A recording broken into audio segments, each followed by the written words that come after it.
The lights in our dining room always felt softer in November. Maybe it was the way the amber bulbs reflected against the old glass cabinet, or how Daniel's laugh filled the corners of the room. That night, the air smelled faintly of roasted chicken and vanilla frosting. My birthday dinner, I remember the candles flickering on the cake, their flames trembling, as if they already knew what was about to happen. The jazz record played low, the same one we used every year. Ella Fitzgerald's voice floating like a secret we both pretended not to hear. Daniel poured me a glass of wine, his hand steady at first. But then I noticed he didn't look at me. Not the way he usually did when I smiled. Something about his eyes. They were searching for courage. We'd been married 30 years that winter. 30 years of habits, small jokes, the rhythm of routine, the clinking of plates, the sound of his chair scraping against the floor. Familiar, like the hum of a lullaby you forget the words to. He talked about work, about the weather, about how the neighbor's son had gone off to college. His voice moved through the room like smoke, visible but already fading. I nodded, listening, though my heart was elsewhere, watching the way his fingers brushed against something in his jacket, pocket again and again. It was a small gesture, but I've learned that love lives in small things. And so does fear. When the dishes were cleared and the music had softened to static, he stood up slowly, walked to the counter, and brought something back in both hands. A box. Small, wooden, the kind that looked too fragile to open. It was wrapped in an old ribbon, pale blue, almost gray with age. I laughed gently at first, thinking it was one of his little surprises. Daniel was sentimental that way. He loved giving gifts with stories behind them. But then I saw his hands, trembling. He set the box on the table between us. The room went very still. Even the jazz faded out, leaving only the faint hum of the refrigerator. He didn't sit, just stood there, looking at the box as though it might speak before he did. "It's time you knew everything," he said. The words didn't land all at once. They hung in the air, soft but heavy, like snow before it touches the ground. I didn't answer. I couldn't. He reached for the ribbon. His fingers fumbled once, twice before he managed to untie it. The bow loosened, and the ribbon slipped away like a breath leaving the body. The lid opened with a faint sigh, wood against wood. Inside there was a photograph, a letter, and a small silver locket. I remember how the candlelight caught the metal, how it reflected onto his face, pale, unsteady. He didn't explain. Not right away. He just stared down at the contents, his throat tightening with words he didn't know how to say. I picked up the photograph first. The edges were curled, yellowed from time. There was Daniel, maybe in his 20s, standing beside a woman I didn't recognize. She was holding a child. He was smiling, a kind of smile I hadn't seen in years. Wide and young and unguarded. I felt my heart slow down, like it was trying to protect me from understanding too fast. "Who are they?" I asked. He didn't answer, just closed his eyes, as though the question itself was a wound reopening. The clock on the wall ticked once. A sharp, hollow sound. He whispered, "Before you, there was another life." I set the photo down, but my fingers wouldn't stop trembling. I reached for the letter next, unfolding it carefully. The paper thin and almost translucent with age. The handwriting was his. I knew the slant of every letter, the small loops he made on his G's and Y's. But the words weren't meant for me. They were meant for her, whoever she was. The first line read, "If you ever read this, it means I never found the courage to face you again." The rest blurred before I could finish. My eyes burned. But not from tears, from confusion, from disbelief. Daniel finally sat down. He looked smaller somehow, like a man returning from a long journey he never wanted to take. "I was young," he said quietly. "Foolish. And when she left, I thought it was over. That part of my life was gone." His voice cracked, but he didn't reach for my hand. He knew better. The candles were still burning. Their light flickered across his face, across the guilt carved deep into the lines near his mouth. "She?" I asked, barely above a whisper. He nodded once. "The woman in the photo." I wanted to scream. I wanted to cry. But instead, I just stared at the locket resting inside the box. Its chain tangled, the clasp worn smooth from touch. I lifted it slowly, feeling its weight, light yet unbearable. Inside was a picture of the same woman and a little boy. The boy had Daniel's eyes, wide, kind, searching. My breath caught. My hands went cold. He started to explain about a promise, a past mistake, a loss he'd never been able to bury. But I didn't hear the words. Not really. All I could see was the man I thought I knew, and the stranger sitting across from me now. The room felt smaller. The walls seemed to lean closer, listening, holding their breath. I wanted to ask 1,000 questions. Where are they now? Why now? Why today of all days? But I said none of them. Instead, I just whispered, "You should have told me." He nodded slowly. I know. For a moment, neither of us moved. The silence between us became something alive, something that filled every space the light couldn't reach. The candles had burned low, wax spilling onto the table like melted hours. He reached for my hand then, but I pulled it back gently. I wasn't ready. I stared at the photograph again. The faces frozen in time, their smiles unknowingly haunting a future they'd never see. Outside, the wind shifted. The curtain swayed softly, and a faint chill entered the room. Daniel closed the box carefully, tied the ribbon once more, not to hide it, but as if to keep the ghosts inside from escaping. When he finally looked at me, his eyes were red, but there was something else there too. Relief. He had carried this secret for 30 years. Now it belonged to both of us. I didn't say anything. I just blew out the candles, one by one. The smoke rose into the air, twisting like memory. Thin, fragile, impossible to hold. The room went dark, except for the faint glow from the hallway. In that quiet, I heard my own heart, slow, steady, changing. Some birthdays bring gifts, others bring truth. And truth, I was learning, can weigh more than love ever could. The sound came softly at first. 3 knocks, spaced apart like hesitant heartbeats. It was the kind of sound that doesn't startle you, but settles into your chest and refuses to leave. The candles on the table were still burning from dinner. Their small flames bent slightly toward the draft, flickering against the framed photograph. Daniel had just shown me, the one with faces I still didn't recognize. Daniel stood up slowly. His chair scraped the hardwood floor, the sound too loud in a room filled with silence. He didn't look at me. He just said quietly, "I'll get it." And then the door opened. The light from the hallway poured in, soft and golden, like a memory that didn't belong here. A woman stood there, mid-50s maybe, with tired eyes and a nervous smile that didn't quite reach them. Her coat looked old, frayed at the sleeves, and she clutched a small bag like it was something fragile. "Danny," she said. Her voice cracked a little on the second syllable. Danny. The name felt strange in my living room, like a secret word that shouldn't have been spoken aloud. Daniel froze for a moment. His hand still rested on the doorframe, knuckles pale. He didn't correct her. My heart sank, slow and heavy, as if the air around me had thickened. He motioned her inside without looking at me. The woman stepped in, careful, polite, almost apologetic. The faint scent of rain and old perfume followed her. The house that had always felt like mine suddenly seemed smaller, walls leaning in just enough for me to feel trapped between them. Daniel guided her to the living room, the same room where just an hour earlier, laughter and candlelight had filled the air. Now it felt different. Every shadow had a story I didn't know yet. He gestured toward the sofa, and she sat down with her hands folded neatly in her lap. I noticed her wedding ring, or maybe it used to be one. The gold was thin, worn smooth with time. Stayed standing for a moment, unsure whether I should speak or even breathe too loudly. "Would you like some tea?" I heard myself say. The words felt mechanical, something my mother might have said to a neighbor. She smiled faintly. "That would be lovely." But Daniel interrupted. "No, Grace, it's fine. Grace, that's my name." But the way he said it, soft, restrained, it sounded more like a warning than comfort. The woman looked up at him.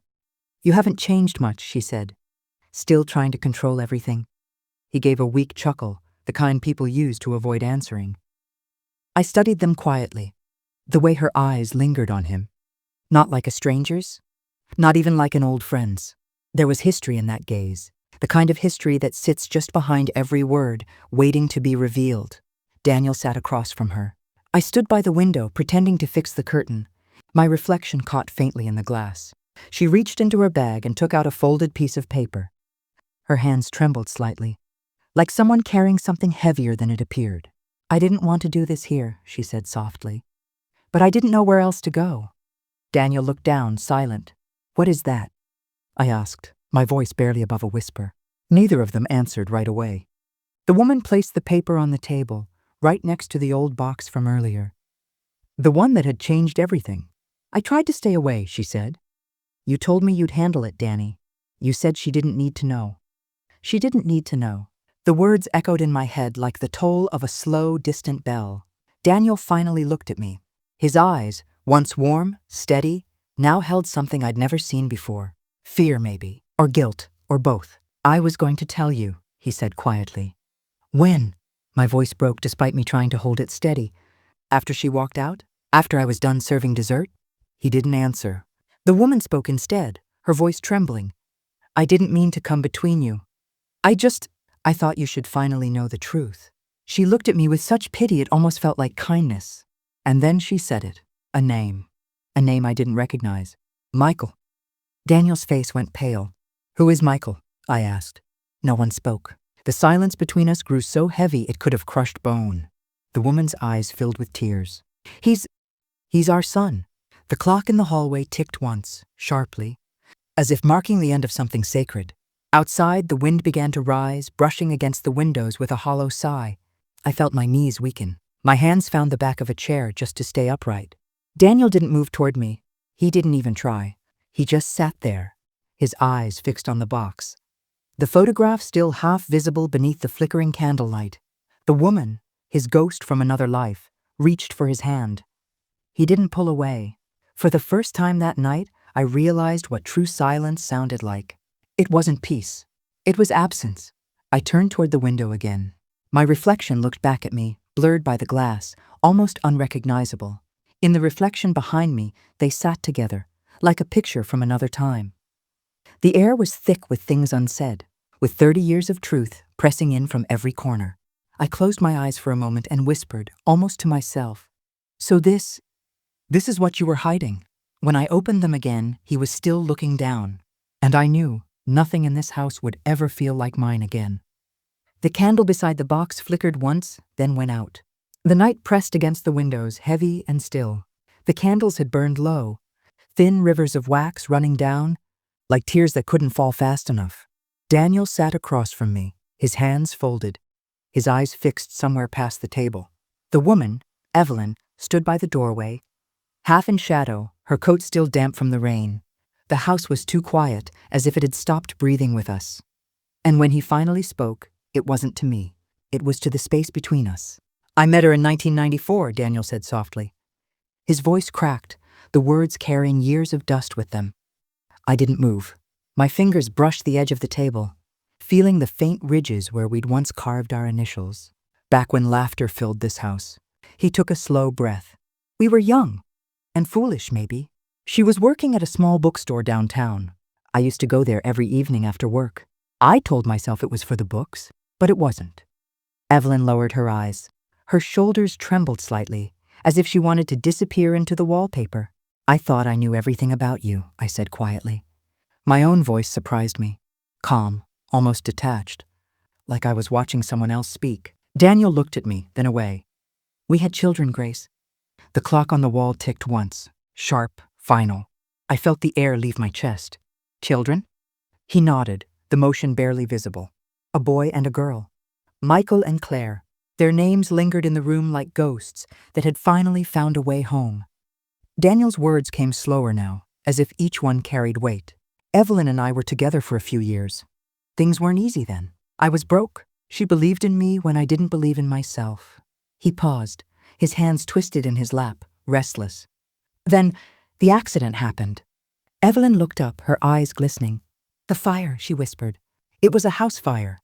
Daniel nodded. I was at work when it happened. They told me no one made it out. His voice faded to almost nothing. I buried them, or what I thought was them. I built a new life because I didn't know there was anything left to return to. He turned toward her, until tonight. My pulse pounded in my ears. I looked from him to Evelyn and then to the hallway, where faint shadows lingered, moving softly, like figures afraid to step forward. And then they did. 2 adults, a man and a woman, maybe in their late 20s. Their faces were pale, uncertain, the same eyes as his. Michael, Claire. The names from his story, not just names now. I stood up slowly, every muscle trembling. You're telling me you thought they were dead? Daniel nodded. For 30 years. But they're standing right here, I whispered. Evelyn's voice broke through the stillness. We had nowhere else to go.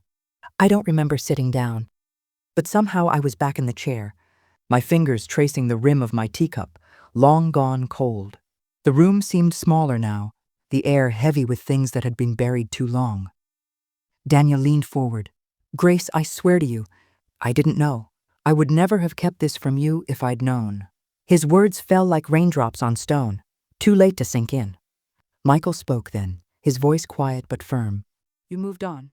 Daniel flinched. I thought you were gone. Claire looked at me, her expression soft, almost apologetic. We're not here to ruin anything. We just wanted answers. I glanced at Daniel. Answers? She nodded. He promised my mother he'd take care of us. Then he vanished. She never told me why. Daniel buried his face in his hands. Because I thought you were dead, he whispered. The silence that followed wasn't angry. It was worse. It was the sound of truth settling into a house that had forgotten how to hold it. The rain outside began to fall harder, a soft, relentless rhythm against the glass. Evelyn took a step closer. When I saw your photograph in the paper, announcing the anniversary of your company, I couldn't stay silent anymore. Daniel looked up slowly. You found me. I had to, she said. They needed to know who you were. I felt something cold crawl up my spine. And who is he exactly? No one answered. Daniel opened his mouth, but no words came. The candlelight flickered again, shadows stretching across the walls like memories trying to escape.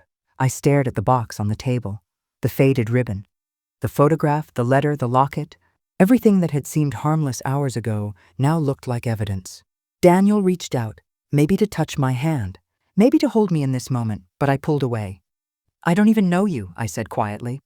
He looked down, and for the first time I saw tears slip down his cheeks. Evelyn stood near the doorway, eyes on the floor, her children close beside her. 30 years of secrets had walked into my living room, breathing, trembling, waiting for forgiveness that hadn't yet been offered. Outside, the rain softened. The world, it seemed, had already decided to move on, but I couldn't, not yet. Not while the man I loved was still sitting across from me, surrounded by ghosts, and calling them family. The clock ticked again, a long, slow sound that split the night in two, and somewhere deep inside, I felt the first quiet crack of something breaking, something that would never quite mend. The cake sat in the center of the table, its frosting beginning to dull under the kitchen light. The candles still burned, small, stubborn flames flickering against a silence too thick to breathe through. Nobody had sung. Nobody had made a wish. Daniel's hand rested near the knife, unmoving. Evelyn's hands were folded, tight, as if she were holding herself together. And me? I just watched the wax drip down, slow and quiet, like time itself giving up. The room felt wrong. The air, too still. The laughter that usually floated through birthday evenings had turned to ghosts, hovering in corners no one dared to look at. Evelyn sat across from me, eyes lowered, her fingers knotted together. She looked as though she wanted to say something but had been told not to. Not yet. Her children, grown now, stood behind her. They didn't sit, didn't smile. Their faces were blank, but their silence carried more than anger ever could. Daniel reached for his glass, but his hand trembled. He didn't drink. He didn't speak. I watched the flame's reflection dance across his face, a man lit by secrets. I tried to find something familiar in him, something I could still hold on to, but his eyes stayed down. There was a distance now, like he had already moved to another place, a place where I couldn't follow. No one said a word. Even the house seemed to listen, waiting to see which one of us would break first. I cleared my throat, barely a sound. So, I said softly, this is it? Daniel looked up, startled, as if hearing me for the first time. Grace? No, I interrupted. You don't get to start with my name tonight. He looked down again. The candles flickered. The air smelled faintly of sugar and smoke. Evelyn shifted in her seat. He didn't mean to hurt you, she said quietly, her voice small but steady. Back then, none of us knew how things would turn out. I laughed, a sharp, hollow sound that didn't belong in my throat. Back then? You mean when he had you and them while building a life with me? Evelyn flinched. The children didn't move. Michael, the older one, met Daniel's eyes. You left us, he said simply. No anger, no shouting, just the truth laid bare. Daniel's voice cracked. I thought you were dead. I almost believed him. Almost. I looked down at the cake, still untouched. Strawberry cream. His favorite, not mine. I'd made it anyway. Old habits die harder than love. He leaned forward, elbows on the table, the faint smell of rain still clinging to his shirt. Grace, I didn't hide them to hurt you. I hid them because I didn't know how to live with the truth. I met his gaze. And you thought silence would save you? He didn't answer. None of them did. The clock ticked softly above us. Every second felt like a choice left unmade. I built a life with you, I whispered. We had dreams, Daniel. A home, a future. Did any of it mean anything? He opened his mouth, but I stopped him. Don't say yes unless you mean it. Evelyn's hands trembled. She stared at the cake like it was something holy, something ruined. He used to bring me strawberry cake too, she murmured. For a moment, no one breathed. Daniel closed his eyes. Please, Evelyn, he said, but the words sounded like a plea to himself. I pushed back my chair. The legs scraped against the floor, a harsh, grating sound that sliced through the silence. You both have memories, I said. Congratulations. At least someone does. I stood, but my knees wavered. The room spun with everything unsaid. The birthdays, the anniversaries, the years built on half a life. Michael stepped closer to his father. You should have told her, he said quietly. Daniel looked at him, and I saw it then. The same eyes, the same jaw, the same quiet guilt that had lived beside me all these years without a name. It wasn't betrayal that cut deepest. It was recognition. The candles had burned down to nothing. The last flame flickered once and went out, leaving a thin trail of smoke curling toward the ceiling. No one moved. Evelyn gathered her coat, her movements slow, deliberate. She didn't look at me. Neither did the children. They just turned, one by one, and walked into the rain that waited outside. Daniel sat still, staring at the empty plate. I never meant for it to end like this, he whispered. I stared at the cake. The frosting had hardened. The edges had gone dry. It didn't end, I said softly. It just stopped pretending. He looked up then, eyes red, searching for something that might save him. But I had nothing left to give.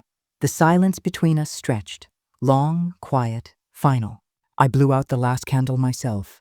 The smoke rose and twisted in the dim light, thin and fragile, just like the truth that had been sitting here all along, waiting for the air to change. Outside, the rain fell harder. Inside, the cake went cold. The house was quiet again, the kind of quiet that comes after people leave, after the air itself stops pretending to breathe.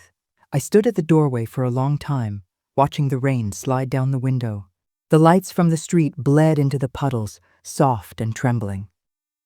On the table, still, sat the box. That same faded ribbon, that same question. I thought I'd left it untouched for the night, but it was calling me again, like a wound that needed to be opened just to remember where it hurt. It was past midnight when I finally sat down. The room smelled of candle wax and something older, maybe memory, maybe regret.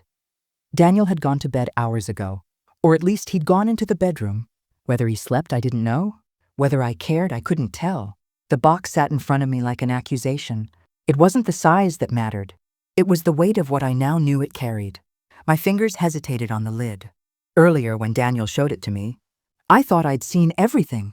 The photograph, the locket, the life I never knew existed. But tonight, under the dull hum of the refrigerator and the soft ticking of the clock, something in me needed to look again. So I did. The paper inside was old, edges yellowed, folded neatly like something loved. Letters, so many of them. Each one was written in Daniel's handwriting. I would have known it anywhere. The way he pressed too hard on the D, how his commas always leaned a little too close to the words. At first I thought they were business notes or maybe drafts. But then I saw her name, Evelyn. It wasn't the past tense that broke me. It was the present one. The first letter was dated 1995. The ink had faded, but the words still breathed. I saw her in a dream last night. She was standing near the lake, just like before. I wanted to reach her, but the water kept rising. My hands shook. I turned to the next one. I tried to live without you, but some mornings I still set 2 cups out of habit. He'd written them every year, sometimes twice, sometimes on her birthday, sometimes on mine. Letters to a woman he never sent. Letters to a woman he couldn't forget. I felt the room tighten around me. The air seemed to hum with something alive, something old and unforgiving. He kept them all, every page, every confession. In one, he wrote, "She doesn't know who I used to be, and maybe that's mercy. But it's also a lie." That was me, the mercy. The lie. I pressed the paper to my chest, trying to breathe, but the air caught in my throat. It wasn't the words themselves that hurt. It was knowing they'd lived here, in this house, in this silence, long before I found them. Every morning I'd poured him coffee. Every evening I'd asked about his day. And all the while, part of him had been writing to someone else. The clock struck 1. The sound was dull, like it too had grown tired of marking time. I heard his footsteps behind me, slow, careful. "Grace?" he said softly. I didn't turn. "How long?" He didn't answer right away. I could feel his hesitation, his fear. "How long have you been writing to her?" I asked again. His voice was barely there. "Since she left. Since I lost her." I turned then. His face was pale in the low light, eyes red, not from tears but from years. "You lost her?" I whispered. "No, Daniel. You kept her. Every letter, every word, you kept her here with us." He took a step closer, his voice shaking. "They weren't love letters. They were confessions?" I said. "Regrets? What do you call it when you write to the past more than you speak to the present?" He looked away. His silence said more than any apology could. For a moment I thought I'd scream, but the sound never came. Instead I folded the letters, one by one, my fingers gentle, as if handling something sacred or something dead. I placed them back in the box, closed the lid. "You should have mailed them," I said quietly. "Maybe then I'd have known who I was married to." He didn't move, didn't speak, just stood there, a man watching the pieces of his life turn to ash in the space between us. When he finally left the room, I stayed. The light from the street fell across the table, breaking into thin lines through the blinds. The box sat in the middle, still and patient. I traced the ribbon with my fingertip. It was frayed now, like something that had been untied too many times. Outside, the rain slowed. Inside, the silence deepened. I opened the box one last time and pulled out the final letter. It was dated this year. The handwriting was shakier, the words fewer. "If she ever finds these, tell her I was sorry for loving in 2 directions." I closed my eyes. He had written to Evelyn, but maybe at the end this one was for me. I folded it again and placed it back. Then I blew out the candle that had burned to its end. The room went dark, except for the soft light from the window, pale, uncertain, like forgiveness. I whispered into the quiet. Maybe some letters are never meant to be sent. And for the first time that night, the house exhaled. The morning light came softly, pale, almost apologetic. It slipped through the curtains like it was afraid to wake anyone. The house smelled faintly of coffee and yesterday's rain. Daniel had gone out for a walk, or maybe just to escape the silence between us. When I came into the kitchen, she was already there. Evelyn. She sat at the edge of the table, her hands wrapped around a cup she hadn't touched. Her eyes met mine, tired, patient, as if she had been waiting all night for this. "Can we talk?" she asked, and I nodded. We sat across from each other, 2 women bound by 1 man and 30 years of untold truth. Outside, the wind pressed gently against the windows. The world felt still, like it was holding its breath for us. Evelyn's voice was soft when she began. "I didn't plan to see him again," she said. "Not after what happened." Her fingers traced the rim of the cup, slow, deliberate. "There was an accident," she continued. "A storm, a road that disappeared under the flood. They told Daniel I didn't survive, and for a long time, I believed maybe it was better that way." Her words moved carefully, as if each one carried the weight of a ghost. "I woke up weeks later in a hospital 2 towns away. They said I'd been found near the riverbank. My body was alive, but my life—" She paused, eyes glinting under the dim light. "My life was gone." I didn't speak. I couldn't, because part of me already knew this story was not about loss. It was about return. She told me how she rebuilt from nothing, how she worked, moved, disappeared. "I had 2 children," she said quietly. "His children." The air between us thickened. I could hear the hum of the refrigerator, the ticking of the clock. Every sound felt louder now. "I didn't tell him," she said. "Not after what they said. I thought maybe God had chosen for us to end." I looked at her hands, lined, weathered, trembling slightly. Hands that had once held the same man, cradled the same life. "Years passed," she said. "Then my son got sick. It started small, a cough, a shadow on a scan. I did everything I could, but—" Her voice cracked. She swallowed hard, steadying herself. "I needed help, money, treatment, someone who could move things faster. Daniel was the only one who could." The word "only" lingered in the air like smoke. "So you came back," I said, my voice barely above a whisper. She nodded. "Not to ruin your life, Grace, to save his." There was no anger in her tone, only fatigue, a kind of love that had already burned and turned to ash. I leaned back in my chair. The wood creaked softly, a reminder that even quiet moments can fracture. "So this isn't about you and him," I said. "It's about a child." She met my gaze. "It was never about us anymore."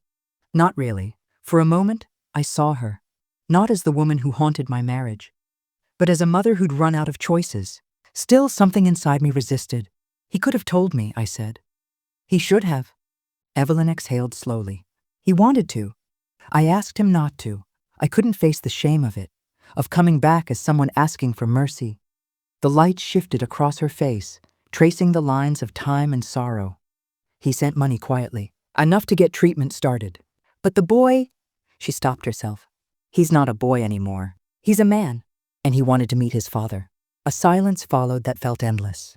I could almost hear Daniel's voice from years ago, his laughter in the kitchen, his promises that he had nothing to hide. But here it was, all of it. A hidden life resurrected out of desperation, a family that never stopped existing, and me, sitting in the middle of it, holding a truth I never asked for. Evelyn's eyes softened. "You have every right to hate me." I shook my head slowly. "No," I said. "I don't hate you. I just don't know where to put you." When she left, the chair stayed warm for a moment, then cold. The sound of the front door closing echoed through the house, soft but final. I walked to the window. Outside, the sun was trying to push through the clouds. It looked tired, too. Across the yard, Daniel was standing near the fence. His shoulders were hunched, hands buried in his pockets. He didn't look up when Evelyn passed by him. He didn't stop her either. I watched her walk down the street, slow, steady, her figure shrinking until it disappeared into the morning haze. I pressed my palm against the glass, feeling the cool surface meet my skin. Maybe this was what truth felt like, not loud or cruel, just heavy and cold. I turned back to the table. Her untouched cup of coffee sat there, still faintly warm. I sat in her place for a moment, breathing in the faint trace of her perfume, and whispered to the empty chair, "Was it love that brought you back? Or just survival?" The house didn't answer. It just listened, the way old houses do when they've seen too much to speak. He arrived just after noon, when the sun was too bright to feel kind. I remember hearing the sound of tires on gravel, slow, uncertain. A car door opened, then closed. When I stepped onto the porch, he was standing there, a young man with Daniel's shoulders, Daniel's silence. He didn't smile, just held his cap in his hands, like he wasn't sure if he should come closer or turn away. "I'm Michael," he said quietly. And I swear for a moment the world went still. We sat outside, because somehow the air felt safer than the walls that had held too many secrets. The wind carried the smell of rain, distant but coming. The old swing creaked beside us, the kind of sound that fills silence without trying to. He looked down most of the time, studying the wooden boards beneath his shoes. Up close, I could see it, the way his eyes held both youth and exhaustion. He couldn't have been more than 24. But he looked older in a quiet, tired way. "I didn't come to cause trouble," he said, his voice barely above the hum of cicadas. "I just thought you should know." He reached into a worn leather bag and pulled out a folder. The edges were soft, bent, touched too many times. Inside, papers, names, numbers, hospital bills, treatment reports, transfer slips, all with Daniel's name tucked neatly in the corner. "He helped," Michael said. "All these years, even after—" He didn't finish the sentence. The sound of the wind moved through the trees. Somewhere far away, a dog barked. And I sat there staring at the papers, realizing my husband had been saving a life I never knew existed. We went inside. He followed me carefully, almost apologetically, like someone entering a church. The house was quiet, too quiet. The clock on the wall ticked, soft and patient. I poured 2 glasses of water, though neither of us drank. He looked around the room. His eyes paused on a photograph. Daniel and I on our wedding day. The edges had yellowed with time. "You look happy there," he said. I smiled, or maybe I tried to. "Sometimes we were," I replied. He nodded once, as if he understood something I didn't want to say. "Mom said he was a good man," he whispered. "He was," I said, before realizing how easily the words had escaped. And how heavy they felt afterward. He reached for the folder again. pulling out one more page. A discharge form. The hospital's stamp faded. This was the last one, he said. Before she died. My throat tightened. She's gone? He nodded. She didn't want to die without telling him thank you. But he didn't answer her last call. He looked up then, his eyes not angry and just hollow. He was your husband, I understand, but it still hurt. The weight of that sentence settled deep inside me. It wasn't just Daniel who'd carried guilt all these years. It was this boy, no, this man, who'd grown up on the outskirts of our lives, holding pieces of his father's love like stolen things. After a long silence, I asked him to come with me. We walked down the hall to Daniel's study, a room frozen in time. The smell of cedar and ink still lingered. The chair sat slightly turned, as if he might walk back in at any moment. I opened the drawer of his desk. Inside were envelopes, dozens of them, all addressed to Evelyn. I found these after he passed, I said softly. Letters he never sent. Michael stepped closer, his breath uneven. Did he ever talk about me? I shook my head slowly. No, but I think he wanted to. He reached for one of the letters but didn't open it, just held it between his fingers, tracing the edge like it might burn him. My mom used to say he wrote beautifully, he murmured. She said he could make words sound like promises. I nodded. He could. For a moment, neither of us spoke. Then he said, Do you hate him? The question hung there, raw and fragile. I thought about the years, the dinners, the laughter, the small kindnesses that felt like love. And beneath it all, the hidden life threaded quietly through everything we built. I don't hate him, I said finally. I just wish I'd known who I was loving. Michael looked at me then, really looked. Not as the woman who took his father away, but as someone who had been lied to too. And in that quiet recognition, something inside me loosened. We were both remnants of the same story, stitched together by one man's choices, left to hold the pieces he couldn't carry. Later, when he left, the sun had started to fall. The light through the trees turned golden, stretching long across the floorboards. He paused by the door, his hand resting on the frame. I don't know what I expected, he said. But thank you for listening. I nodded, unable to find the right words. Sometimes silence is the only honest thing left. As he walked down the path, I noticed the way he moved, steady, deliberate, the same way Daniel used to. When he reached the gate, he turned once and lifted a hand. Not a wave, just a small, hesitant gesture of peace. I stood there until his car disappeared down the road, until all that was left was dust and the low hum of crickets waking for the night. Inside, the papers still lay scattered across the table. Daniel's name on every page. Proof of his kindness. Proof of his deceit.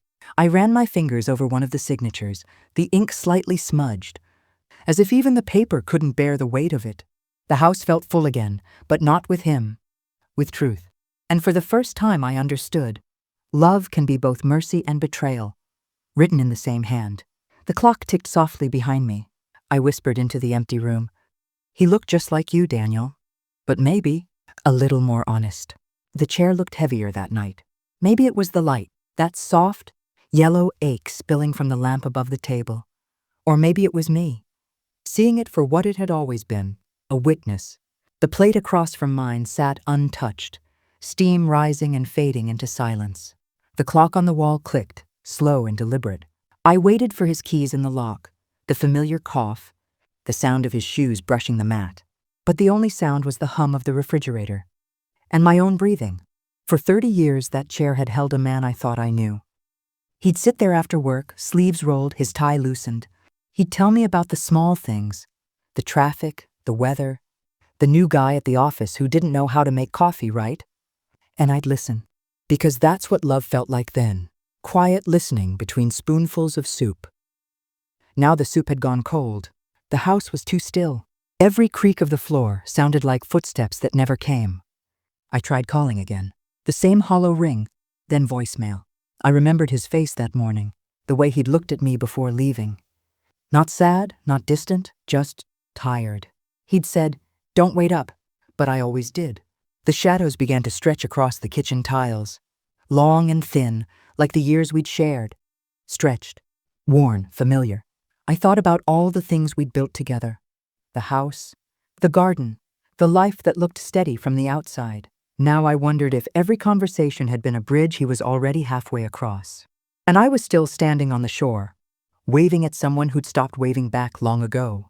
The night deepened. The phone sat between us on the table. Me and that empty chair, glowing faintly like an open wound. I dialed again, then again, as if repetition could rewrite reality. Voicemail. I stared at the clock. 10:11. The hands moved. My world didn't. I thought about the last time he'd been late, 15 years ago. His car had broken down near the old bridge. He'd called, voice calm, telling me not to worry. Back then, I believed him easily. Now belief came harder. The chair seemed to lean toward me, asking questions I couldn't answer. Was he with her again? Had he gone to find peace or escape it? The street outside was quiet, save for the low hum of passing cars. Each one made my chest tighten. Each one wasn't him. I got up, walked around the table, then sat in his chair. It felt strange, colder than mine.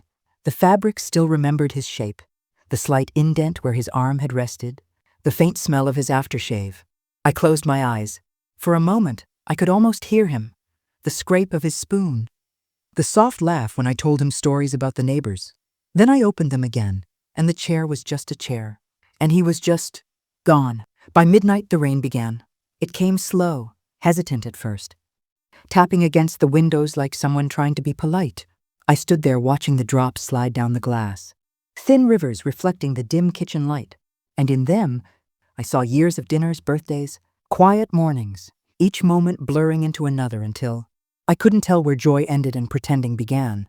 Maybe that's what love does. It teaches you how to live with half-truths until you mistake them for comfort. I walked to the living room. His jacket hung by the door, one sleeve turned slightly inside out, his glasses still on the shelf, his watch still ticking on the counter. People don't vanish neatly. They leave behind echoes, things that keep time when they don't. I sat down again, this time on the floor. The house around me breathed softly like it pitied me. Maybe he needed space, I told myself. Maybe he was driving, thinking. Maybe he just couldn't bear to face what had unraveled. And maybe deep down I already knew this was his way of leaving. Not with words, not with a fight, just absence. Because silence, I've learned, is its own kind of confession. And the chair, still waiting, said everything he didn't. By dawn, the rain had stopped. The air smelled like metal and earth, heavy with the kind of quiet that follows endings. I hadn't slept. The chair caught the first light of morning, gold and fragile. Dust floated above it, slow and aimless. I made coffee for one. The sound of it pouring filled the kitchen like a small apology. I didn't call again. Some truths don't need answering.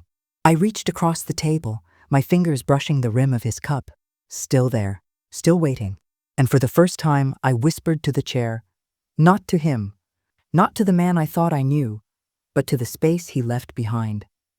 Maybe love was never about knowing someone completely, I said quietly. Maybe it's about surviving what you learn when you finally do.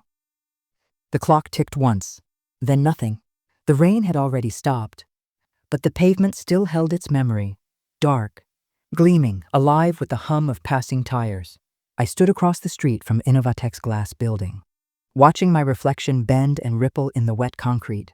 It was early, too early for visitors, but I came anyway. Inside, everything smelled like air conditioning and old ambition.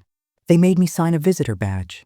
The security guard didn't look up when he handed me the pen, just pointed to the elevator and said, 4th floor, conference rooms are down the hall. The ride up was quiet, except for the hum of fluorescent lights overhead. Each floor dinged like a heartbeat I didn't want to hear. When the doors opened, I saw him through the glass. He was sitting alone in a wide white room, surrounded by folders, coffee cups, and the kind of silence that feels earned. His suit jacket was draped over the back of a chair. The sleeves of his shirt were rolled up, like he'd been working all night. He didn't see me at first. I waited a moment by the door, long enough to wonder if I should leave. But then he looked up. His eyes softened just for a second. "Come in," he said.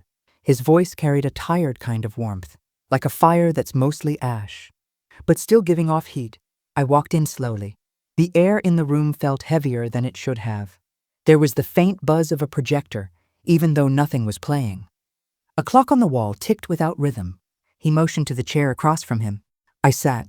For a while we didn't speak. He shuffled through the papers, signing something with a black pen. I watched his hand tremble slightly, not from age, but from weight. The kind that comes from making decisions you can't take back. Finally, he said, "I'm transferring part of my ownership. To Evelyn and her children. He didn't look at me when he said it. His eyes stayed on the signature line, as if the ink might disappear if he looked away. I nodded, not because I understood, but because I didn't know what else to do with my hands. He leaned back, exhaled. "It's what I owe them," he said. The words came out soft, almost gentle, but they cut clean. I wanted to ask, "What about what you owe me?" But the question stayed somewhere behind my teeth.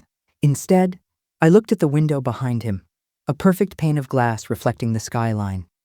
Tall buildings, pale clouds, a city that didn't care who was sorry for what. He started talking again, mostly to himself. Something about fairness, about mistakes that pile up until they feel like debts. His voice broke slightly when he mentioned Evelyn's name, not with grief, with release. He'd been holding this confession for too long, and now it was slipping through his fingers like a coin into a collection plate. Redemption, offered up in paper form.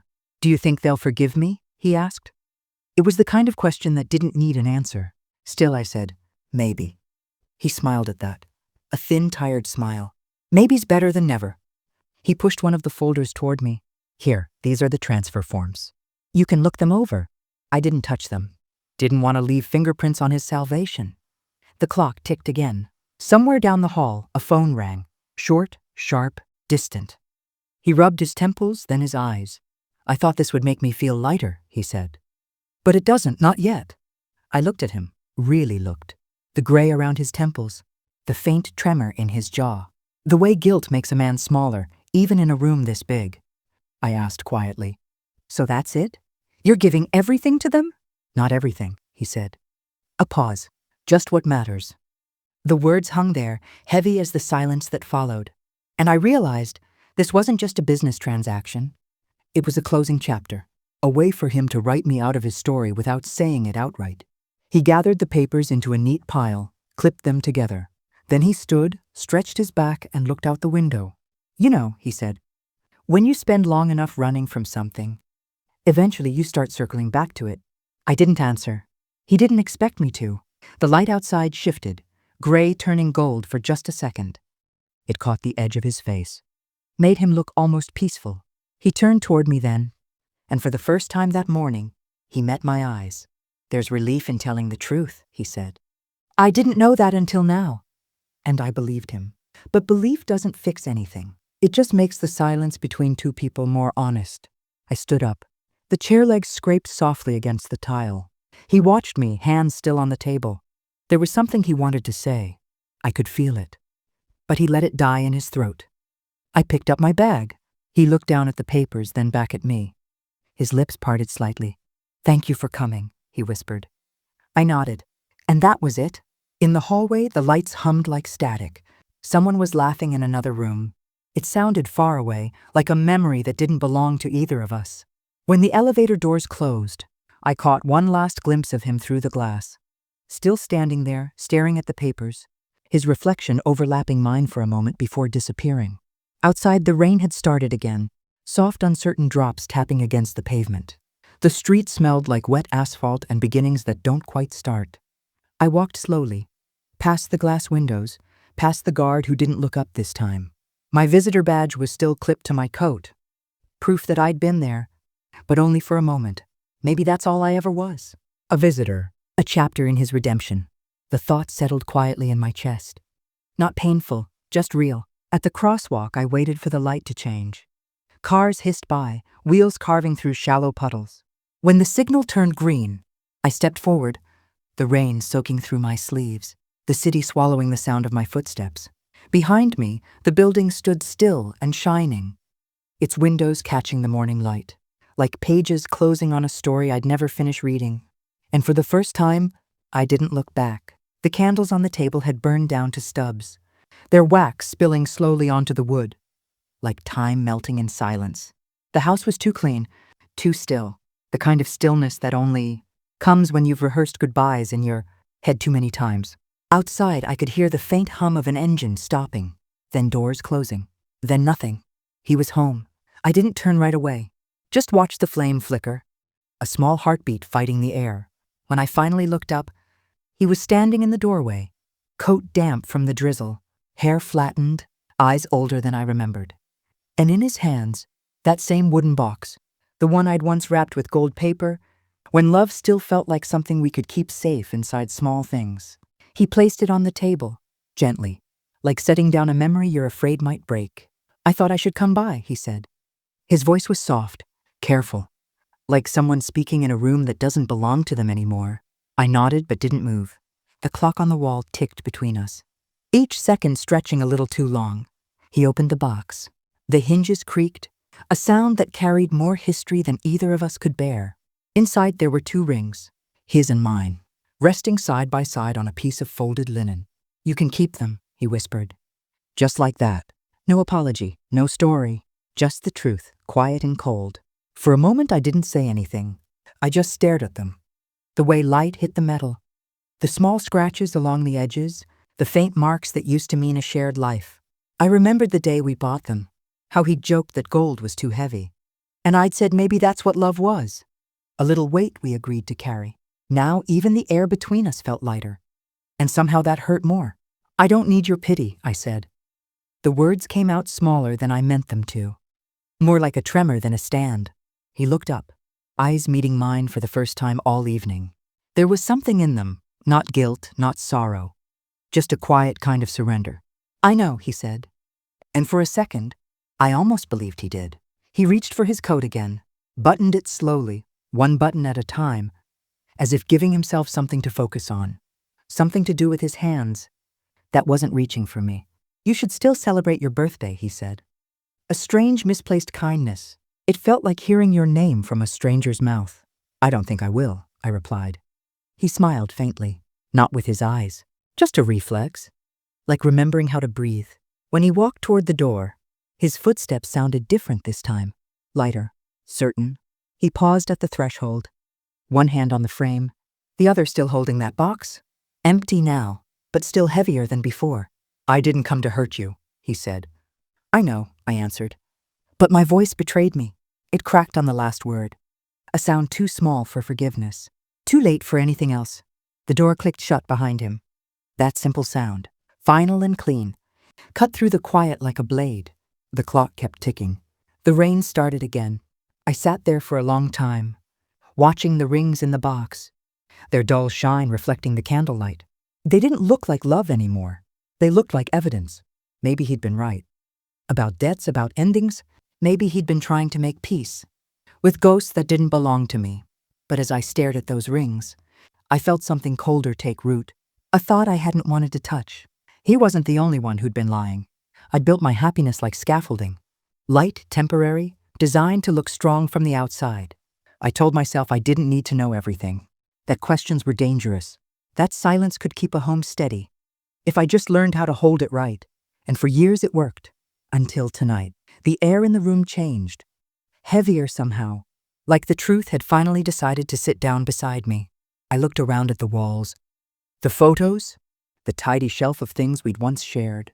Everything looked the same, but I couldn't find myself in any of it. Not the version of me who believed him, not the version who never asked why the late nights lasted longer, or why his eyes always carried a storm he never spoke about.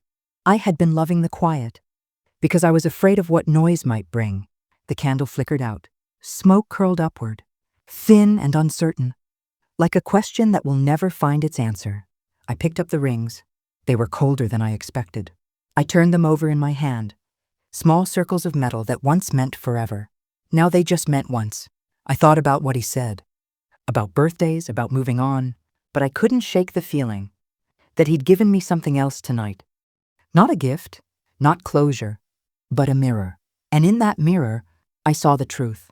He was ready to leave his guilt behind, but I wasn't ready to face mine. I closed the box. The latch clicked softly, a sound like a heartbeat fading into distance. Outside, the streetlight glowed through the curtains, casting thin lines across the floor. Dust floated in the beam, shimmering for a moment before disappearing into the dark. I traced one with my eyes, until it vanished. Was I ready to live with the answers now? The question lingered in the room, quiet but alive. I stood up, took the box to the shelf, and set it beside the photo of us. Smiling, blurred, caught in a moment that never knew what was coming. Then I turned off the light. The darkness wasn't empty. It just finally felt honest. The sun was already slipping behind the roofs when I arrived. The sky, that pale bruised blue, was giving itself over to evening. And there it was, our old house, still standing, still quiet, still pretending it hadn't been the stage for 1,000 tiny endings. I stood at the gate for a long time, the wooden box pressed against my chest, its corners worn smooth from too much holding on. The air smelled like rain that hadn't fallen yet. Somewhere a dog barked, distant, uncertain, as if it remembered me. It had been months since Daniel left, months since the last conversation, since the last time I'd seen his coat hanging behind the door. Life had become a series of slow mornings, making tea for one, folding one side of the bed, answering the silence like it was a question I'd learned to live with. But lately, something in me had started to loosen, like a knot that had grown tired of being tied. I didn't come here to reopen anything, just to stand and see if the past would still recognize me. The house looked smaller now. The ivy had crept higher along the walls. The curtains, still the same cream ones I picked, hung like ghosts, motionless behind the glass. Through the window, I could almost see the kitchen, the place where he used to read the paper, where I used to wait for him to look up and smile. Funny how memory sharpens the smallest things. The scrape of a chair leg, the smell of burnt toast, the way dusk used to fall differently when we still believed in forever. I set the box down on the stone fence. For a moment I just looked at it. That same box that had once held our rings, then his absence, and now something quieter. It wasn't heavy anymore. Maybe because grief, once spoken, becomes softer. I ran my fingers along the lid. The wood was warm from the sun, but the latch still clicked the same way, a sound I'd once hated for how final it felt. Inside, the rings lay side by side, dull now, their shine replaced by years and breath and endings. I didn't cry. I didn't want to. Tears had stopped being useful months ago. Instead, I thought about how strange healing is, how it never arrives when you ask for it, how it sneaks in through the cracks of ordinary days, like how I caught myself humming while washing dishes last week, or how I no longer flinched when the phone rang, or how the thought of him, Daniel, no longer felt like a wound, but like a photograph you don't need to frame anymore. I used to think closure meant answers, that one day he'd return with explanations, reasons to fit every silence, apologies shaped perfectly to my pain. But that day never came, and maybe it wasn't supposed to. Maybe closure isn't what someone gives you. Maybe it's what's left when you finally stop waiting. The street was empty now. The light was changing. Gold turning to amber, amber to something softer, almost gray. I leaned against the fence and let the quiet sit with me. I could hear the faint hum of traffic from a block away, and the low rustle of wind moving through the trees. Everything felt ordinary, peacefully, achingly ordinary. For the first time in a long time, that felt enough. I opened the box again, just to look once more. The rings caught the dying light. It made them glow, not bright but gentle, like they were forgiving me for keeping them so long. I smiled, not out of joy, not out of victory, but out of understanding. This was never my story to control. It never was. Daniel's choices, his absences, his truths, they all belonged to him. And this piece, this small, trembling piece, belonged to me. I thought about all the things I'd carried since that night. The weight of what-ifs, the echo of unspoken words, the guilt of moving on too slowly. But as the sun dipped lower, I felt something shift. Like the air itself was exhaling. Maybe I didn't need to carry anything anymore. Maybe all I had to do was set it down. So I did. I closed the box, slid it gently into the hollow at the base of the old maple tree, the one we planted the year we got engaged. Its roots had spread wide now, stronger than both of us. The soil was cool, damp against my palms. When I covered the box with a handful of earth, the smell of it rose, rich, grounding, alive. For a moment I let my hand rest there. Then I whispered, "Thank you." It wasn't for him, not really. It was for me. The porch light flickered on. Someone new must live there now. I wondered if they could feel the echoes, the quiet stories tucked between those walls. The thought didn't hurt. It just felt gentle. The world moves on, I thought, and maybe that's mercy. As I turned to leave, the last light of the day caught the windows. For a second the glass glowed, soft, forgiving, like it was smiling back. I smiled too, not because I was happy, but because I finally understood. Some endings don't arrive with tears or music. They just happen quietly, like dusk folding over the day. The road ahead shimmered faintly in the dim light. I could hear crickets beginning their evening song, their rhythm steady, unhurried. I walked slowly, the sound of my footsteps mixing with theirs. Each step felt lighter, not because I was leaving something behind, but because I was finally walking toward myself. Maybe some birthdays aren't meant for celebration. Maybe they're just reminders that even broken hearts can learn to beat differently. That sometimes letting go isn't a goodbye, it's a quiet return. To peace, to breath, to the person you were before the story began. The sun disappeared completely then, and the first streetlight flickered on, casting a pale circle of gold around me. I smiled once more, at nothing, at everything, at dusk.